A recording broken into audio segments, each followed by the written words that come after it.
আসসালামু আলাইকুম প্রিয় ভাইরা, আপনারা শুনছেন বিশ্ববিখ্যাত তাফসির গ্রন্থ তাফহিমুল কুরআনের বাংলা অডিও ভার্সন পর্ব ২২। আজ সূরা আল বাকারার শেষ পর্ব অর্থাৎ ২৭৬ থেকে ২৮৬ নম্বর আয়াতের বাংলা তর্জমা ও তাফসির। আল আমিন টিভি বাংলা, ঈমান বৃদ্ধি করে ইনশাআল্লাহ। সাবস্ক্রাইব করে সাথে থাকুন, জীবনকে সুন্দর করুন। আয়াত নম্বর ২৭৬। আল্লাহ সুদকে নিশ্চিহ্ন করেন এবং দানকে বর্ধিত ও বিকশিত করেন, আর আল্লাহ অকৃতজ্ঞ দুষ্কৃতকারীকে পছন্দ করেন না। আল্লাহ সুদকে নিশ্চিহ্ন করেন এবং দানকে বর্ধিত ও বিকশিত করেন। টিকা: এই আয়াতে এমন একটি অকাট্য সত্যের ঘোষণা দেয়া হয়েছে যা নৈতিক ও আধ্যাত্মিক দিক দিয়ে যেমন সত্য, তেমনি অর্থনৈতিক ও তামাদ্দুনিক দিক দিয়েও সত্য। যদিও আপাত দৃষ্টিতে দেখা যায় সুদের মাধ্যমে অর্থ বৃদ্ধি হচ্ছে এবং দান খয়রাতের মাধ্যমে অর্থ সম্পদ কমে যাচ্ছে, তবুও আসল ব্যাপার এর সম্পূর্ণ বিপরীত। আল্লাহর প্রাকৃতিক বিধান হচ্ছে এই যে সুদ নৈতিক, আধ্যাত্মিক, অর্থনৈতিক ও তামাদ্দুনিক উন্নতির কেবল প্রতিবন্ধকতাই নয়, বরং অবনতির সহায়ক। বিপরীত পক্ষে দান খয়রাতের অর্থাৎ কারজাই হাসানা বা উত্তম দান এর মাধ্যমে নৈতিক ও আধ্যাত্মিক বৃত্তি এবং তামাদ্দুন ও অর্থনীতি সবকিছুই উন্নতি ও বিকাশ লাভ করে। নৈতিক ও আধ্যাত্মিক দিক দিয়ে বিচার করলে একথা সুস্পষ্ট হয়ে ওঠে যে সুদ আসলে স্বার্থপরতা, কৃপণতা, সংকীর্ণতা, নির্মমতা ইত্যাকার অসৎ গুণাবলীর ফল এবং এই গুণগুলোই সে মানুষের মধ্যে বিকশিত করে। অন্যদিকে দানশীলতা, সহানুভূতি, উদারতা ও মহানুভবতা ইত্যাকার গুণাবলী দান খয়রাতের জন্ম দেয় এবং দান খয়রাতের মাধ্যমে আর নিয়মিত দান খয়রাত করতে থাকলে এই গুণগুলো মানুষের মধ্যে লালিত ও বিকশিত হতেও থাকে। এমন কে আছে যে এই উভয় ধরনের নৈতিক গুণাবলীর মধ্য থেকে প্রথমগুলোকে নিকৃষ্ট ও শেষেরগুলোকে উৎকৃষ্ট বলবে না? তামাদ্দুনিক দিক দিয়ে বিচার করলে প্রত্যেক ব্যক্তি নিঃসন্দেহে একথা বুঝতে সক্ষম হবে যে যে সমাজের লোকেরা পরস্পরের সাথে স্বার্থবাদী আচরণ করে, নিজের ব্যক্তিগত স্বার্থ ও লাভ ছাড়া নিঃস্বার্থভাবে অন্যের কোনো কাজ করে না, একজনের প্রয়োজন ও অভাবকে অন্যজন নিজের মুনাফা লুণ্ঠনের সুযোগ মনে করে, তা থেকে পুরোপুরি লাভবান হয় এবং ধনীদের স্বার্থ সাধারণ মানুষের স্বার্থের বিপরীত মেরুতে অবস্থান করে, সে সমাজ কখনো শক্তিশালী হতে পারে না। সে সমাজের লোকদের মধ্যে পারস্পরিক প্রীতির সম্পর্কের পরিবর্তে হিংসা, বিদ্বেষ, নিষ্ঠুরতা ও অনাগ্রহ মাথাচাড়া দিয়ে উঠবে, আর বিভিন্ন অংশ হামেশা বিশৃঙ্খলা ও নৈরাজ্যের দিকে এগিয়ে যাবে। অন্যান্য কারণগুলো যদি এই অবস্থার সহায়ক হয়ে দাঁড়ায়, তাহলে এহেন সমাজের বিভিন্ন অংশের পরস্পরের সাথে সংঘাতে লিপ্ত হয়ে যাওয়াটাও মোটেই কঠিন ব্যাপার নয়। অন্যদিকে যে সমাজের সামষ্টিক ব্যবস্থাপনা পরস্পরের প্রতি সাহায্য সহানুভূতির ভিত্তিতে প্রতিষ্ঠিত, যার সদস্যরা পরস্পরের সাথে ঔদার্যপূর্ণ আচরণ করে, যেখানে প্রত্যেক ব্যক্তি অন্যের প্রয়োজন ও অভাবের সময় আন্তরিকতার সাথে ও প্রশস্ত মনে সাহায্যের হাত বাড়িয়ে দেয় এবং একজন সামর্থ্য ও সক্ষম ব্যক্তি তার একজন অক্ষম ও অসামর্থ্য ভাইকে সাহায্য অথবা কমপক্ষে ন্যায়সঙ্গত সহায়তার নীতি অবলম্বন করে, সেখানে স্বাভাবিকভাবেই পারস্পরিক প্রীতি, কল্যাণাকাঙ্ক্ষা ও আগ্রহ বৃদ্ধি পাবে। এ ধরনের সমাজের অংশগুলো একটি অন্যটির সাথে সংযুক্ত ও সম্পর্কিত থাকবে। সেখানে আভ্যন্তরীণ কোন্দল, বিরোধ ও সংঘাত মাথাচাড়া দিয়ে ওঠার কোনো সুযোগই পাবে না। পারস্পরিক শুভেচ্ছা ও সাহায্য সহযোগিতার কারণে সেখানে উন্নতির গতিধারা প্রথম ধরনের সমাজের তুলনায় অনেক বেশি দ্রুত হবে। এবার অর্থনৈতিক দিক দিয়ে বিচার করা যাক। অর্থনৈতিক বিচারে সুদী লেনদেন দুই ধরনের হয়। এক, অভাবীরা নিজেদের ব্যক্তিগত ব্যয়ভার বহন করার জন্য বাধ্য হয়ে যে ঋণ গ্রহণ করে। দুই, পেশাদার লোকেরা নিজেদের ব্যবসায়, বাণিজ্য, শিল্প, কারিগরি, কৃষি ইত্যাদিতে বিনিয়োগ করার জন্য যে ঋণ গ্রহণ করে। এর মধ্যে প্রথম ধরনের ঋণটি সম্পর্কে সবাই জানে। এর ওপর সুদ আদায় করার পদ্ধতি মারাত্মক ধ্বংসকর। দুনিয়ায় এমন কোনো দেশ নেই যেখানে মহাজনরা ও মহাজনী সংস্থাগুলো এই পদ্ধতিতে গরিব, শ্রমিক, মজুর, কৃষক ও স্বল্প আয়ের লোকদের রক্ত চুষে চলছে না। সুদের কারণে এই ধরনের ঋণ আদায় করা তাদের পক্ষে অত্যন্ত কঠিন, বরং অনেক সময় অসম্ভব হয়ে পড়ে। তারপর এক ঋণ আদায় করার জন্য দ্বিতীয় ঋণ এবং তারপর তৃতীয় ঋণ, এভাবে ঋণের পর ঋণ নিতে থাকে। ঋণের মূল অঙ্কের তুলনায় কয়েক গুণ বেশি সুদ আদায় করার পরও মূল অঙ্ক যেখানকার সেখানেই থেকে যায়। শ্রমিকদের আয়ের বৃহত্তম অংশ মহাজনের পেটে যায়। তার নিজের মাথার ঘাম পায়ে ফেলে উপার্জিত অর্থ দিনান্তে তার নিজের ও সন্তান পরিজনদের পেটের আহার জোগাতে সক্ষম হয় না। এ অবস্থায় কাজের প্রতি শ্রমিক ও কর্মচারীদের আগ্রহ ধীরে ধীরে কমে যেতে থাকে এবং একদিন তা শূন্য পর্যায়ে এসে দাঁড়ায়। কারণ তাদের মেহনতের ফল যদি অন্যেরা নিয়ে যেতে থাকে, তাহলে তারা কোনোদিন মন দিয়ে ও আন্তরিকতার সাথে কাজ করতে পারে না। তারপর সুদি ঋণের জালে আবদ্ধ লোকরা সর্বক্ষণ এমন দুর্ভাবনা ও পেরেশানির মধ্যে জীবন কাটায় এবং অভাবের কারণেই তাদের জন্য সঠিক খাদ্য ও চিকিৎসা এমনই দুর্লভ হয়ে পড়ে, যার ফলে তাদের স্বাস্থ্য কখনো ভালো থাকে না। প্রায়ই তারা রোগ পীড়ায় জর্জরিত থাকে। এভাবে সুদি ঋণের নিটফল এই দাঁড়ায়, গুটি কয়েক লোক লাখো লোকের রক্ত চুষে মোটা হতে থাকে, কিন্তু সামগ্রিকভাবে সমগ্র জাতির অর্থ উৎপাদন সম্ভাব্য পরিমাণ থেকে অনেক কমে যায়। পরিণামে এর ক্ষতিকর প্রভাব থেকে রক্তচোষারাও নিষ্কৃতি পায় না, কারণ তাদের স্বার্থগৃদ্ধতায় সাধারণ দরিদ্র শ্রেণীকে বিক্ষুব্ধ করে তোলে। ধনিক সমাজের বিরুদ্ধে তাদের মনে ক্ষোভ, ঘৃণা ও ক্রোধ লালিত হতে থাকে। তারপর একদিন কোনো বিপ্লবের তরঙ্গাভিঘাতে ক্ষোভের আগ্নেয়গিরির বিস্ফোরণ ঘটে। তখন এই জালেম ধনিক সমাজকে তাদের অর্থ সম্পদের সাথে সাথে প্রাণ সম্পদও বিসর্জন দিতে হয়। আর দ্বিতীয় ধরনের ঋণী সুদ সম্পর্কে বলা যায়, ব্যবসায় খাটাবার জন্য একটি নির্দিষ্ট সুদের হারে এই ঋণ গ্রহণ করার ফলে যে অসংখ্য ক্ষতি হয়, তার মধ্যে উল্লেখ্য কয়েকটি এখানে বিবৃত করছি। ১. যে কাজটি প্রচলিত সুদের হারের সমান লাভ উৎপাদনে সক্ষম নয়, তা দেশ ও জাতির জন্য যতই প্রয়োজনীয় ও উপকারী হোক না কেন, তাতে খাটাবার জন্য অর্থ পাওয়া যায় না। আবার দেশের সমস্ত অর্থনৈতিক উপকরণ একযোগে এমন সব কাজের দিকে দৌড়ে আসে, যেগুলো বাজারে প্রচলিত সুদের হারের সমান বা তার চাইতে বেশি উৎপাদন করতে পারে। সামগ্রিক দিক দিয়ে তাদের প্রয়োজন বা উপকারী ক্ষমতা অনেক কম অথবা একেবারে শূন্যের কোটায় থাকলেও। ২.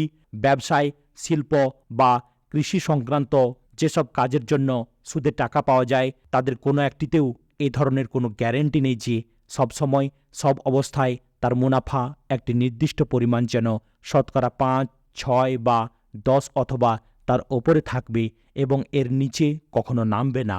মুনাফার এই হারের গ্যারেন্টি তো দূরে থাক, সেখানে অবশ্যই মুনাফা হবে, কখনো লোকসান হবে না, এর কোনো নিশ্চয়তা নেই। কাজেই যে ব্যবসায়ে এমন ধরনের পুঁজি খাটানো হয় যাতে পুঁজিপতিকে একটি নির্ধারিত হার অনুযায়ী মুনাফা দেয়ার নিশ্চয়তা দান করা হয়ে থাকে, তা কখনো ক্ষতি ও আশঙ্কামুক্ত হতে পারে না। ৩. যেহেতু মূল ঋণদাতা ব্যবসার লাভ লোকসানে অংশীদার হয় না, কেবলমাত্র মুনাফার অংশীদার হয় এবং তাও আবার একটি নির্দিষ্ট হারে মুনাফার নিশ্চয়তা দেওয়ার ভিত্তিতে মূলধন দেয়, তাই ব্যবসায়ের ভালো মন্দের ব্যাপারে তার কোনো আগ্রহ থাকে না। সে চরম স্বার্থপরতা সহকারে কেবলমাত্র নিজের মুনাফার উপর নজর রাখে। যখনই বাজারে সামান্য মন্দাভাব দেখা দেওয়ার আশঙ্কা হয়, তখনই সে সবার আগে নিজের টাকাটা টেনে নেয়ার চিন্তা করে। এভাবে কখনো কখনো নিছক তার স্বার্থপরতা সুলভ আশঙ্কার কারণে সত্যি সত্যি বাজারে মন্দাভাব সৃষ্টি হয়। কখনো অন্য কোনো কারণে বাজারে মন্দাভাব সৃষ্টি হয়ে গেলে পুঁজিপতিদের স্বার্থপরতা তাকে কয়েক গুণ বাড়িয়ে দিয়ে চূড়ান্ত ধ্বংসের সূচনা করে। সুদের এ তিনটি ক্ষতি অত্যন্ত সুস্পষ্ট। অর্থনীতির সাথে সামান্যতম সম্পর্ক রাখে এমন কোনো ব্যক্তি এগুলো অস্বীকার করতে পারবেন না। এরপর কথা মেনে নেওয়া ছাড়া গত্যন্তর নেই যে যথার্থই সুদ অর্থনৈতিক সম্পদ বাড়ায় না, বরং কমায়। এবার দান খয়রাতের অর্থনৈতিক প্রভাব ও ফলাফলের কথায় আসা যাক। সমাজের সচ্ছল লোকেরা যদি নিজেদের অবস্থা ও মর্যাদা অনুসারে নিঃসংকোচে নিজের ও নিজের পরিবার পরিজনদের জন্য প্রয়োজনীয় জিনিসপত্র কিনে নেয়, এরপর তাদের কাছে যে পরিমাণ টাকা উদ্বৃত্ত থাকে তা গরিবদের মধ্যে বিলি করে দেয়, যাতে তারাও নিজেদের প্রয়োজনের জিনিসপত্র কিনতে পারে, তারপরও যে টাকা বাড়তে থেকে যায় তা ব্যবসায়ীদের বিনা সুদে ঋণ দেয় অথবা অংশীদারি নীতির ভিত্তিতে তাদের সাথে লাভ লোকসানে শরিক হয়ে যায়, অথবা সমাজ ও সমষ্টির সেবায় বিনিয়োগ করার জন্য সরকারের হাতে সোপর্দ করে দেয়, তাহলে এহেন সমাজে শিল্প বাণিজ্য, কৃষি ইত্যাদি চরম উন্নতি লাভ করবে। সমাজের সাধারণ লোকদের সচ্ছলতা বেড়ে যেতে থাকবে এবং সুদী অর্থব্যবস্থা ভিত্তিক সমাজের তুলনায় সেখানে সামগ্রিকভাবে অর্থ উৎপাদন কয়েক গুণ বেড়ে যাবে। একথা যে কেউ সামান্য চিন্তাভাবনা করলে সহজেই বুঝতে পারবে। আর আল্লাহ অকৃতজ্ঞ দুষ্কৃতকারীকে পছন্দ করেন না। টিকা: অর্থ বণ্টনের ক্ষেত্রে যে ব্যক্তি তার মৌলিক প্রয়োজনের চাইতে বেশি অংশ পেয়েছে, একমাত্র সেই ব্যক্তি সুদের টাকা খাটাতে পারে। কোনো ব্যক্তি তার প্রয়োজনের অতিরিক্ত এই যে অংশটা পায়, কোরআনের পরিভাষায় একে বলা হয় আল্লাহর দান। আর আল্লাহর এই দানের জন্য তার প্রতি কৃতজ্ঞতা প্রকাশের পদ্ধতি হচ্ছে এই যে আল্লাহ যেভাবে তার বান্দাকে দান করেছেন, বান্দাও ঠিক সেভাবে আল্লাহর অন্য বান্দাদেরকে তা দান করবে। যদি সে এমনটি না করে, বরং এর বিপরীত পক্ষে আল্লাহর এ দানকে এমনভাবে ব্যবহার করে যার ফলে অর্থ বণ্টনের ক্ষেত্রে আল্লাহর যেসব বান্দা প্রয়োজনের কম অংশ পেয়েছে, তাদের এই কম অংশ থেকেও নিজের অর্থের জোরে এক একটি অংশ নিজের দিকে টেনে নিতে থাকে, তাহলে সে একদিকে যেমন হবে অকৃতজ্ঞ, তেমনি অন্যদিকে হবে জালেম, নিষ্ঠুর, শোষক ও দুশ্চরিত্র। আয়াত নম্বর 277। অবশ্যই যারা ঈমান আনে, সৎ কাজ করে, নামাজ কায়েম করে ও জাকাত দেয়, তাদের প্রতিদান নিঃসন্দেহে তাদের রবের কাছে আছে এবং তাদের কোনো ভয় ও মর্মজ্বালাও নেই। টিকা: এই রুকুতে মহান আল্লাহ বারবার দুই ধরনের লোকদের তুলনা করেছেন। এক ধরনের লোক হচ্ছে স্বার্থপর, অর্থগৃধু ও শাইলক প্রকৃতির। তারা আল্লাহ ও বান্দা উভয়ের অধিকারের পরোয়া না করে টাকা গুনতে থাকে, প্রত্যেকটি টাকা গুনে গুনে তার সংরক্ষণের ব্যবস্থা করতে থাকে এবং সপ্তাহ ও মাসের হিসেবে তা বাড়াবার ও এই বাড়তি টাকার হিসেব রাখার মধ্যে ডুবে থাকে। দ্বিতীয় ধরনের লোক হচ্ছে আল্লাহর অনুগত, দানশীল ও মানবতার প্রতি সহানুভূতিশীল। তারা আল্লাহ ও তার বান্দার উভয়ের অধিকার সংরক্ষণের প্রতি নজর রাখে, নিজেদের পরিশ্রমলব্ধ অর্থ দিয়ে নিজেদের চাহিদা পূরণ করে এবং অন্যদের চাহিদা পূরণেরও ব্যবস্থা করে, আর এই সঙ্গে নিজেদের অর্থ ব্যাপকভাবে সৎ কাজে ব্যয় করে। প্রথম ধরনের লোকদেরকে আল্লাহ মোটেই পছন্দ করেন না। এই ধরনের চরিত্রসম্পন্ন লোকদের সাহায্যে দুনিয়ায় কোনো সৎ ও সুস্থ সমাজ গড়ে উঠতে পারে না। আখেরাতেও তারা দুঃখ, কষ্ট, যন্ত্রণা, লাঞ্ছনা ও বিপদ মুসিবত ছাড়া আর কিছুই পাবে না। বিপরীত পক্ষে দ্বিতীয় ধরনের চরিত্রসম্পন্ন লোকদেরকে আল্লাহ পছন্দ করেন। তাদের সাহায্যেই দুনিয়ায় সৎ ও সুস্থ সমাজ গড়ে ওঠে এবং আখেরাতে তারাই কল্যাণ ও সাফল্যের অধিকারী হয়। আয়াত নম্বর 278। হে ঈমানদারগণ, আল্লাহকে ভয় করো এবং লোকদের কাছে তোমাদের যে সুদ বাকি রয়ে গেছে তা ছেড়ে দাও, যদি যথার্থই তোমরা ঈমান এনে থাকো। আয়াত নম্বর 279। কিন্তু যদি তোমরা এমনটি না করো, তাহলে জেনে রাখো এটা আল্লাহ ও তার রাসূলের পক্ষ থেকে তোমাদের বিরুদ্ধে যুদ্ধ ঘোষণা। এখনও তওবা করে নাও এবং সুদ ছেড়ে দাও, তাহলে তোমরা আসল মূলধনের অধিকারী হবে। তোমরা জুলুম করবে না এবং তোমাদের উপর জুলুম করাও হবে না। এটা আল্লাহ ও তাঁর রাসূলের পক্ষ থেকে তোমাদের বিরুদ্ধে যুদ্ধ ঘোষণা। টিকা: এ আয়াতটি মক্কা বিজয়ের পর নাজিল হয়। বিষয়বস্তুর সাদৃশ্যের কারণে এটিকে এখানে সংযুক্ত করে দেয়া হয়েছে। ইতিপূর্বে সুদকে একটি অপছন্দনীয় বস্তু মনে করা হলেও আইনত তা রহিত করা হয়নি। এই আয়াতটি নাজিলের পর ইসলামী রাষ্ট্রের সীমানার মধ্যে সুদী কারবার একটি ফৌজদারি অপরাধে পরিণত হয়। আরবের যেসব গোত্রে সুদের প্রচলন ছিল, নবী সাল্লাল্লাহু আলাইহি ওয়াসাল্লাম নিজের গভর্নরের মাধ্যমে তাদেরকে জানিয়ে দেন যে এখন থেকে যদি তারা সুদের কারবার বন্ধ না করে, তাহলে তাদের বিরুদ্ধে যুদ্ধ করা হবে।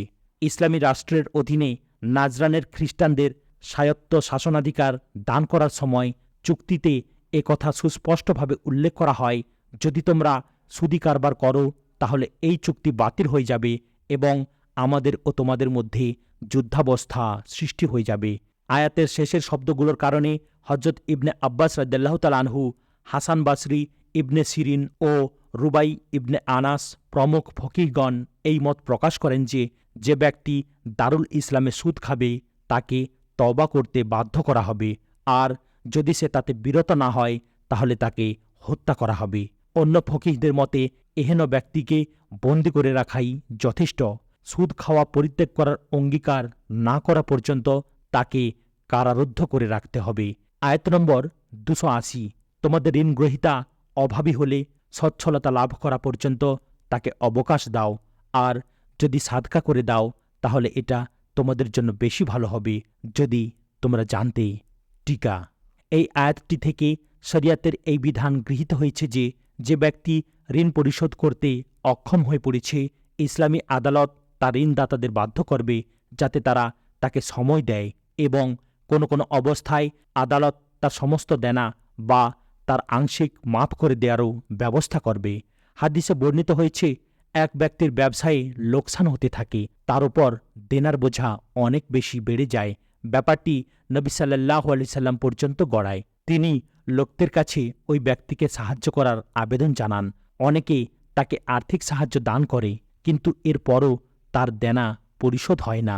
তখন নবী সাল্লাল্লাহু আলাইহি ওয়াসাল্লাম তার ঋণদাতাদের বলেন, যা কিছু তোমরা পেয়েছ তাই নিয়ে তাকে রেহাই দাও, এর বেশি তার কাছ থেকে তোমাদের জন্য আদায় করিয়ে দেয়া সম্ভব নয়। ফকিহগণ এ ব্যাপারে সুস্পষ্ট অভিমত ব্যক্ত করেছেন যে এক ব্যক্তির থাকার ঘর, খাবার বাসনপত্র, পরার কাপড় চোপড় এবং যেসব যন্ত্রপাতি দিয়ে সে রুজি রোজগার করে সেগুলো কোনো অবস্থাতেই ক্রোক করা যেতে পারে না।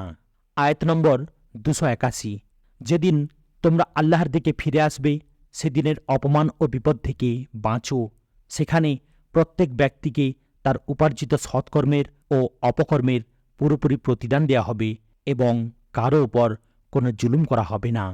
আয়াত নম্বর 282। হে ঈমানদারগণ, যখন কোনো নির্ধারিত সময়ের জন্য তোমরা পরস্পরের মধ্যে ঋণের লেনদেন করো তখন লিখে রাখো। উভয় পক্ষের মধ্যে ইনসাফ সহকারে এক ব্যক্তি দলিল লিখে দেবে। আল্লাহ যাকে লেখাপড়ার যোগ্যতা দিয়েছেন তার লিখতে অস্বীকার করা উচিত নয়। সে লিখবে এবং লেখার বিষয়বস্তু বলে দেবে সেই ব্যক্তি যার উপর ঋণ চাপছে, অর্থাৎ ঋণগ্রহীতা। তার রব আল্লাহকে তার ভয় করা উচিত। যে বিষয় স্থিরীকৃত হয়েছে তার থেকে যেন কোনো কিছুর কম বেশি না করা হয়। কিন্তু ঋণগ্রহীতা যদি বুদ্ধিহীন বা দুর্বল হয় অথবা লেখার বিষয়বস্তু বলে দিতে না পারে, তাহলে তার অভিভাবক ইনসাফ সহকারে লেখার বিষয়বস্তু বলে দেবে। তারপর নিজেদের পুরুষদের মধ্য থেকে 2 ব্যক্তিকে তার সাক্ষী রাখো। আর যদি 2 জন পুরুষ না পাওয়া যায় তাহলে 1 জন পুরুষ ও 2 জন মহিলা সাক্ষী হবে, যাতে একজন ভুলে গেলে অন্যজন তাকে স্মরণ করিয়ে দেবে। এসব সাক্ষী এমন লোকদের মধ্য থেকে হতে হবে যাদের সাক্ষ্য তোমাদের কাছে গ্রহণীয়। সাক্ষীদেরকে সাক্ষ্য দেবার জন্য বললে তারা যেন অস্বীকার না করে। ব্যাপার ছোট হোক বা বড়, সময়সীমা নির্ধারণ সহকারে দলিল লেখাবার ব্যাপারে তোমরা গড়িমসি করো না। আল্লাহর কাছে তোমাদের জন্য এই পদ্ধতি অধিকতর ন্যায়সঙ্গত।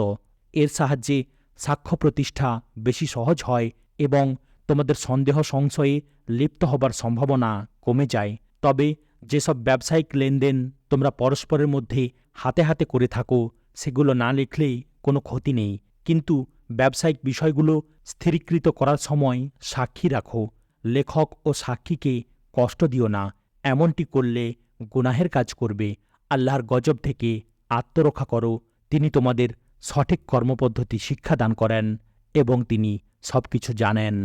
যখন কোনো নির্ধারিত সময়ের জন্য তোমরা পরস্পরের মধ্যে ঋণের লেনদেন করো।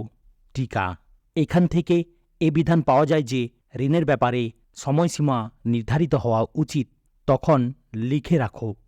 টিকা: সাধারণত বন্ধুবান্ধব বা আত্মীয় স্বজনদের মধ্যে ঋণের লেনদেনের ব্যাপারে দলিল বা প্রমাণপত্র লেখাকে এবং সাক্ষী রাখাকে দূষণীয় ও আস্থাহীনতার প্রকাশ মনে করা হয়ে থাকে। কিন্তু আল্লাহর বাণী হচ্ছে এই যে ঋণ ও ব্যবসায় সংক্রান্ত লেনদেনের চুক্তি সাক্ষ্য প্রমাণাদি সহ লিখিত আকারে সম্পাদিত হওয়া উচিত। এর ফলে লোকদের মধ্যে লেনদেন পরিষ্কার থাকবে। হাদিসে বলা হয়েছে 3 ধরনের লোক আল্লাহর কাছে ফরিয়াদ করে কিন্তু তাদের ফরিয়াদ শোনা হয় না। 1, যার স্ত্রী অসৎ চরিত্র কিন্তু সে তাকে তালাক দেয় না। 2, এতিমের বালেগ হবার আগে যে ব্যক্তি তার সম্পদ তার হাতে সোপর্দ করে দেয়। 3, যে ব্যক্তি কাউকে নিজের অর্থ ঋণ দেয় এবং তাতে কাউকে সাক্ষী রাখে না। উভয় পক্ষের মধ্যে ইনসাফ সহকারে এক ব্যক্তি দলিল লিখে দেবে। আল্লাহ যাকে লেখাপড়ার যোগ্যতা দিয়েছেন তার লিখতে অস্বীকার করা উচিত নয়। সে লিখবে এবং লেখার বিষয়বস্তু বলে দেবে। সেই ব্যক্তি যার উপর ঋণ চাপছে অর্থাৎ ঋণ গ্রহীতা, তার রব আল্লাহকে তার ভয় করা উচিত। যে বিষয় স্থিরীকৃত হয়েছে তার থেকে যেন কোনো কিছুর কম বেশি না করা হয়। কিন্তু ঋণ গ্রহীতা যদি বুদ্ধিহীন বা দুর্বল হয় অথবা লেখার বিষয়বস্তু বলে দিতে না পারে, তাহলে তার অভিভাবক ইনসাফ সহকারে লেখার বিষয়বস্তু বলে দেবে। তারপর নিজেদের পুরুষদের মধ্য থেকে টিকা অর্থাৎ মুসলিম পুরুষদের মধ্য থেকে। এ থেকে জানা যায় যেখানে সাক্ষী রাখা ইচ্ছাধীন সেখানে মুসলমানরা কেবলমাত্র মুসলমানদেরকে সাক্ষী বানাবে। তবে অমুসলিমদের সাক্ষী অমুসলিমরা হতে পারে। এসব সাক্ষী এমন লোকদের মধ্য থেকে হতে হবে যাদের সাক্ষ্য তোমাদের কাছে গ্রহণীয়। টিকা এর অর্থ হচ্ছে যে কোনো ব্যক্তি সাক্ষী হবার যোগ্য নয়, বরং এমন সব লোককে সাক্ষী করতে হবে যারা নিজেদের নৈতিক চরিত্র বিশ্বস্ততার কারণে সাধারণভাবে লোকদের মধ্যে নির্ভরশীল বলে বিবেচিত। তবে যেসব ব্যবসায়িক লেনদেন তোমরা পরস্পরের মধ্যে হাতে হাতে করে থাকো সেগুলো না লিখলে কোনো ক্ষতি নেই। টিকা এর অর্থ হচ্ছে যদিও নিত্যদিনের কেনাবেচার ক্ষেত্রে লেনদেনের বিষয়টি লিখিত থাকা ভালো, যেমন আজকাল ক্যাশ মেমো লেখার পদ্ধতি প্রচলিত আছে, তবুও এমনটি করা অপরিহার্য নয়। অনুরূপভাবে প্রতিবেশী ব্যবসায়ীরা পরস্পরের মধ্যে রাত দিন যেসব লেনদেন করতে থাকে সেগুলোও লিখিত আকারে না থাকলে কোনো ক্ষতি নেই। লেখক ও সাক্ষীকে কষ্ট দিও না। টিকা এর এক অর্থ এও হয় যে কোনো দলিল বা প্রমাণপত্র লেখার বা তাতে সাক্ষী থাকার জন্য কোনো ব্যক্তির উপর জোর খাটানো যাবে না এবং তাকে বাধ্য করা হবে না। আবার এ অর্থও হয় যে কোনো পক্ষ তার স্বার্থবিরোধী সঠিক সাক্ষ্য দেওয়ার কারণে যেন লেখক বা সাক্ষীকে কষ্ট না দেয়। আয়াত নম্বর 283। যদি তোমরা সফরে থাকো এবং এ অবস্থায় দলিল লেখার জন্য কোনো লেখক না পাও, তাহলে বন্ধক রেখে কাজ সম্পন্ন করো। যদি তোমাদের মধ্য থেকে কোনো ব্যক্তি অন্যের উপর ভরসা করে, তার সাথে কোনো কাজ কারবার করে, তাহলে যার ওপর ভরসা রয়েছে সে যেন তার আমানত যথাযথ রূপে আদায় করে এবং নিজের রব আল্লাহকে ভয় করে। আর সাক্ষ্য কোনো ক্রমেই গোপন করো না। যে ব্যক্তি সাক্ষ্য গোপন করে তার হৃদয় গুনাহার সংস্পর্শে কলুষিত, আর আল্লাহ তোমাদের কার্যক্রম সম্পর্কে বেখবর নন। তাহলে বন্ধক রেখে কাজ সম্পন্ন করো। টিকা এর অর্থ এই নয় যে বন্ধকের ব্যাপারটা কেবলমাত্র সফরেই হতে পারে, বরং এ অবস্থাটা যেহেতু বেশিরভাগ সফরেই দেখা দেয় তাই বিশেষ করে এর উল্লেখ করা হয়েছে। তাছাড়া বন্ধকের ব্যাপারে এ শর্তও এখানে লাগানো হয়নি যে দলিল লেখা সম্ভব না হলে কেবলমাত্র সেই ক্ষেত্রেই বন্ধকের আশ্রয় নেওয়া যায়। এছাড়া এর আর একটি পদ্ধতিও হতে পারে। নিছক দলিলের ওপর নির্ভর করে টাকা ধার দিতে কেউ রাজি না হলে ঋণগ্রহীতা নিজের কোনো জিনিস বন্ধক রেখে টাকা ধার নেবে, কিন্তু কোরআন মাজিদ তার অনুসারীদের দানশীলতা ও মহানুভবতার শিক্ষা দিতে চায়। আর এক ব্যক্তি ধন সম্পদের অধিকারী হবার পর কাউকে কোনো জিনিস বন্ধক না রেখে তার প্রয়োজন পরিমাণ অর্থ তাকে ধার দিতে রাজি হবে না। এটা তার উন্নত নৈতিক চরিত্রের পরিপন্থী। তাই কুরআন উদ্দেশ্যমূলকভাবেই দ্বিতীয় পদ্ধতিটির উল্লেখ করেনি। এ প্রসঙ্গে একথাও জেনে রাখা উচিত যে বন্ধক রাখার একমাত্র উদ্দেশ্য হচ্ছে ঋণদাতা তার ঋণ ফেরত পাবার ব্যাপারে নিশ্চিন্ত হতে চায়। নিজের ঋণ বাবদ প্রদত্ত অর্থের বিনিময়ে প্রাপ্ত বন্ধকি জিনিস থেকে কোনো প্রকার লাভবান হবার অধিকার তার নেই। যদি কোনো ব্যক্তি বন্ধকি গৃহে নিজে বাস করে বা তার ভাড়া খায়, তাহলে আসলে সে সুদ খায়। ঋণ বাবদ প্রদত্ত টাকার সরাসরি সুদ গ্রহণ করা ও বন্ধকি জিনিস থেকে লাভবান হবার মধ্যে নীতিগতভাবে কোনো পার্থক্য নেই। তবে যদি কোনো পশু বন্ধক রাখা হয় তাহলে তার দুধ ব্যবহার করা যেতে পারে এবং তাকে আরোহণ ও মাল পরিবহনের কাজে ব্যবহার করা যেতে পারে, কারণ বন্ধক গ্রহণকারী পশুকে যে খাদ্য দেয় এটা আসলে তার বিনিময়। আর সাক্ষ্য কোনো ক্রমেই গোপন করো না।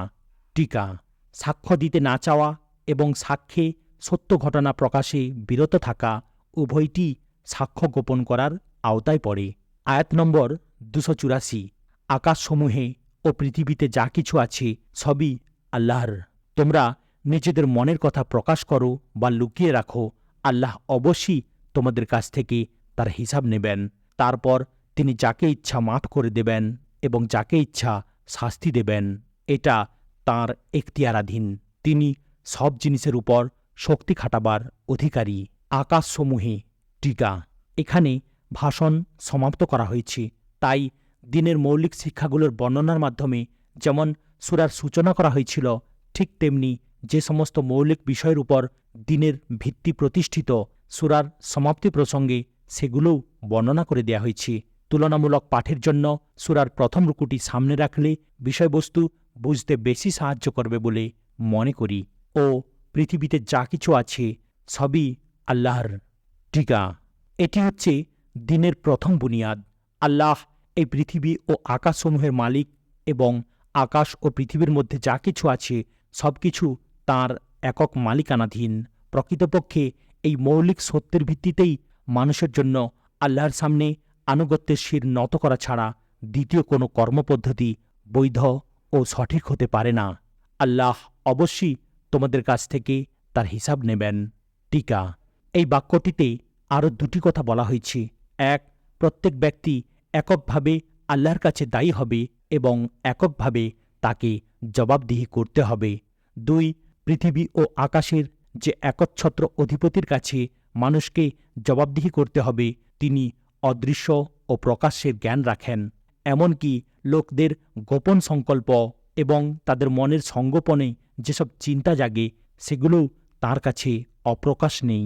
তিনি সব জিনিসের উপর শক্তি খাটাবার অধিকারী। টিকা। এটি আল্লাহর অবাধ ক্ষমতারই একটি বর্ণনা। তার উপর কোনো আইনের বাঁধন নেই।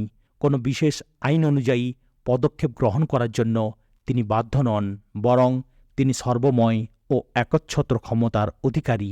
শাস্তি দেয়ার ও মাফ করার পূর্ণ ইখতিয়ার তাঁর রয়েছে। আয়াত নম্বর 285, রাসূল তার রবের পক্ষ থেকে তার উপর যে হিদায়াত নাজিল হয়েছে তার প্রতি ঈমান এনেছে। আর যেসব লোক ওই রাসূলের প্রতি ঈমান এনেছে তারাও ওই হিদায়াতকে মনে প্রাণে স্বীকার করে নিয়েছে। তারা সবাই আল্লাহকে, তার ফেরেশতাদেরকে, তার কিতাবসমূহকে ও তার রাসূলদেরকে মানে এবং তাদের বক্তব্য হচ্ছে, আমরা আল্লাহর রাসূলদের একজনকে আর একজন থেকে আলাদা করি না। আমরা নির্দেশ শুনেছি ও অনুগত হয়েছি। হে প্রভু, আমরা তোমার কাছে গুনাহ মাফের জন্য প্রার্থনা করছি। আমাদের তোমারই দিকেই ফিরে যেতে হবে। টিকা। বিস্তারিত আলোচনায় না গিয়ে এই আয়াতে ইসলামী আকিদা, বিশ্বাস ও কর্মপদ্ধতির সংক্ষিপ্ত সার বর্ণনা করা হয়েছে। এই সংক্ষিপ্ত সার হচ্ছে আল্লাহকে, তার ফেরেশতাদেরকে ও তার কিতাবসমূহকে মেনে নেয়া, তার রাসূলদের মধ্যে কোনো প্রকার পার্থক্য সূচিত না করে, অর্থাৎ কাউকে মেনে নেয়া আর কাউকে না মেনে নেয়া, তাদেরকে স্বীকার করে নেয়া এবং সবশেষে আমাদের তাঁর সামনে হাজির হতে হবে এ বিষয়টি স্বীকার করে নেয়া। এই 5টি বিষয় ইসলামের বুনিয়াদী আকিদার অন্তর্ভুক্ত। এই আকিদাগুলো মেনে নেয়ার পর একজন মুসলমানের জন্য নিম্নোক্ত কর্মপদ্ধতিই সঠিক হতে পারে। আল্লাহর পক্ষ থেকে যে নির্দেশগুলো আসবে সেগুলোকে সে মাথা পেতে গ্রহণ করে নেবে, সেগুলোর আনুগত্য করবে এবং নিজের ভালো কাজের জন্য অহংকার করে বেড়াবে না, বরং আল্লাহর কাছে অবনত হতে ও ক্ষমা প্রার্থনা করতে থাকবে। আয়াত নম্বর 286, আল্লাহ কারোর ওপর তার সামর্থ্যের অতিরিক্ত দায়িত্বের বোঝা চাপান না। প্রত্যেক ব্যক্তি যে নেকি উপার্জন করেছে তার ফল তার নিজেরই জন্য এবং যে গুনাহ সে অর্জন করেছে তার প্রতিফলও তারই উপর বর্তাবে। হে ঈমানদারগণ, তোমরা এভাবে দোয়া চাও, হে আমাদের রব, ভুলভ্রান্তিতে আমরা যেসব গুনাহ করে বসি তুমি সেগুলো পাকড়াও করো না। হে প্রভু, আমাদের উপর এমন বোঝা চাপিয়ে দিও না যা তুমি আমাদের পূর্ববর্তীদের উপর চাপিয়ে দিয়েছিলে। হে আমাদের প্রতিপালক, যে বোঝা বহন করার সামর্থ্য আমাদের নেই তা আমাদের ওপর চাপিয়ে দিও না। আমাদের প্রতি কোমল হও, আমাদের অপরাধ ক্ষমা করো এবং আমাদের প্রতি করুণা করো। তুমি আমাদের অভিভাবক কাফেরদের মোকাবেলায় তুমি আমাদের সাহায্য করো। আল্লাহ কারো ওপর তার সামর্থ্যের অতিরিক্ত দায়িত্বের বোঝা চাপান না। টিকা অর্থাৎ আল্লাহর কাছে মানুষের সামর্থ্য অনুযায়ী তার দায়িত্ব বিবেচিত হয়। মানুষ কোনো কাজ করার ক্ষমতা রাখে না, অথচ আল্লাহ তাকে সে কাজটি না করার জন্য জিজ্ঞাসাবাদ করবেন, এমনটি কখনো হবে না। অথবা প্রকৃতপক্ষে কোনো কাজ বা জিনিস থেকে দূরে থাকার সামর্থ্যই মানুষের ছিল না, সেক্ষেত্রে তাতে জড়িত হয়ে পড়ার জন্য আল্লাহর কাছে তাকে জবাবদিহি করতে হবে না। কিন্তু এক্ষেত্রে মনে রাখতে হবে, নিজের শক্তি সামর্থ্য আছে কিনা এ সম্পর্কে মানুষ নিজে সিদ্ধান্ত গ্রহণ করতে পারে না। প্রকৃতপক্ষে মানুষের কিসের শক্তি সামর্থ্য ছিল আর কিসের ছিল না, এই সিদ্ধান্ত একমাত্র আল্লাহ গ্রহণ করতে পারেন। প্রত্যেক ব্যক্তি যে নেকি উপার্জন করেছে তার ফল তার নিজেরই জন্য, এবং যে গুনাহ সে অর্জন করেছে তার প্রতিফলও তারই উপর বর্তাবে। টিকা এটি আল্লাহ প্রদত্ত মানবিক ইখতিয়ার বিধির দ্বিতীয় মূলনীতি। প্রত্যেক ব্যক্তি নিজে যে কাজ করেছে তার পুরস্কার পাবে। একজনের কাজের পুরস্কার অন্যজন পাবে, এটা কখনো সম্ভব নয়। অনুরূপভাবে প্রত্যেক ব্যক্তি নিজে যে দোষ করেছে সেজন্য পাকড়াও হবে। একজন দোষ করবে আর অন্যজন পাকড়াও হবে, এটা কখনো সম্ভব নয়। তবে এটা সম্ভব, এক ব্যক্তি কোনো সৎ কাজের ভিত্তি রাখল এবং দুনিয়ায় 1000 বছর পর্যন্ত তার প্রভাব প্রতিষ্ঠিত থাকল, এক্ষেত্রে এগুলো সব তার আমলনামায় লেখা হবে। আবার অন্য এক ব্যক্তি কোনো খারাপ কাজের ভিত্তি রাখল এবং শত শত বছর পর্যন্ত দুনিয়ায় তার প্রভাব প্রতিষ্ঠিত থাকল, এ অবস্থায় এগুলোর গুনাহ ওই প্রথম জালেমের আমলনামায় লেখা হবে। তবে এক্ষেত্রে ভালো বা মন্দ যা কিছু ফল হবে সবই হবে মানুষের প্রচেষ্টা ও সাধনার ফলশ্রুতি। মোট কথা, যে ভালো বা মন্দ কাজে মানুষের নিজের ইচ্ছা, সংকল্প, প্রচেষ্টা ও সাধনার কোনো অংশই নেই, তার শাস্তি বা পুরস্কার সে পাবে, এটা কোনো ক্রমেই সম্ভব নয়। কর্মফল হস্তান্তর হওয়ার মতো জিনিস নয়, যা তুমি আমাদের পূর্ববর্তীদের উপর চাপিয়ে দিয়েছিলে। টিকা অর্থাৎ আমাদের পূর্ববর্তীরা তোমার পথে চলতে গিয়ে যেসব পরীক্ষা, ভয়াবহ বিপদ, দুঃখ দুর্দশা ও সংকটের সম্মুখীন হয় তার হাত থেকে আমাদের রক্ষা করো। যদিও আল্লাহর রীতি হচ্ছে, যে ব্যক্তি সত্য ও ন্যায়ের অনুসরণ করার সংকল্প করেছে তাকেই তিনি কঠিন পরীক্ষা ও সংকটের সাগরে নিক্ষেপ করেছেন, এবং পরীক্ষার সম্মুখীন হলে মুমিনের কাজই হচ্ছে পূর্ণ ধৈর্য ও দৃঢ়তার সাথে তার মোকাবেলা করা। তবুও মুমিনকে আল্লাহর কাছে এই দোয়াই করতে হবে যে তিনি যেন তার জন্য সত্য ও ন্যায়ের পথে চলা সহজ করে দেন। হে আমাদের প্রতিপালক, যে বোঝা বহন করার সামর্থ্য আমাদের নেই তা আমাদের ওপর চাপিয়ে দিও না। টিকা অর্থাৎ সমস্যা ও সংকটের এমন বোঝা আমাদের উপর চাপাও যা বহন করার ক্ষমতা আমাদের আছে।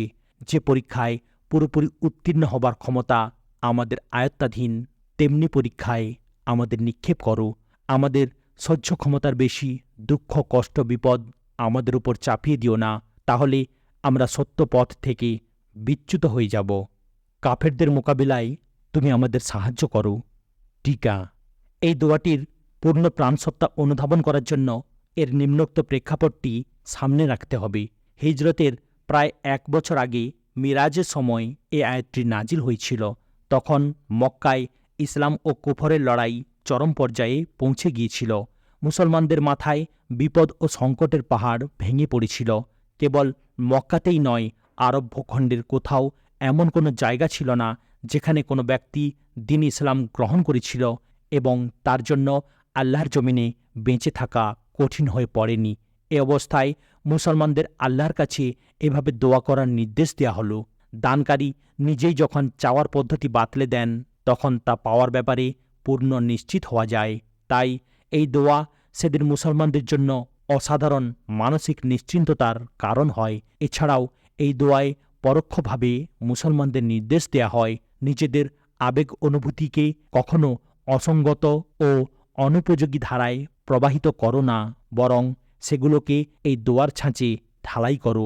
একদিকে নিছক সত্যানুসারিতা ও সত্যের প্রতি সমর্থন দানের কারণে লোকদের উপর যেসব হৃদয় বিদারক জুলুম নির্যাতন চালানো হচ্ছিল সেগুলো দেখুন, এবং অন্যদিকে এই দোয়াগুলো দেখুন যাতে শত্রুদের বিরুদ্ধে সামান্য তিক্ততার নামগন্ধও নেই। একদিকে এই সত্যানুসারীরা যেসব শারীরিক দুর্ভোগ ও আর্থিক ক্ষতির সম্মুখীন হচ্ছিল সেগুলো দেখুন, এবং অন্যদিকে এই দোয়াগুলো দেখুন যাতে পার্থিব স্বার্থের সামান্য প্রত্যাশাও নেই। একদিকে সত্যানুসারীদের চরম দুরবস্থা দেখুন এবং অন্যদিকে এই দোয়ায় উৎসারিত উন্নত পবিত্র আবেগ উদ্দীপনা দেখুন। এই তুলনামূলক বিশ্লেষণের মাধ্যমেই সে সময় ঈমানদারদের কোন ধরনের নৈতিক ও আধ্যাত্মিক অনুশীলন দেয়া হচ্ছিল তা সঠিক ও নির্মূলভাবে অনুধাবন করা সম্ভব হবে। আলহামদুলিল্লাহ, সূরা বাকারা আজ এখানেই সমাপ্ত করলাম। ভিডিওর পরবর্তী অংশ অর্থাৎ সূরা আলে ইমরানের প্রথম পর্ব শোনার জন্য চ্যানেলটিকে সাবস্ক্রাইব করুন, লাইক, কমেন্ট এবং শেয়ার করতেও ভুলবেন না। আসসালামু আলাইকুম ওয়া রাহমাতুল্লাহি ওয়া বারাকাতুহু।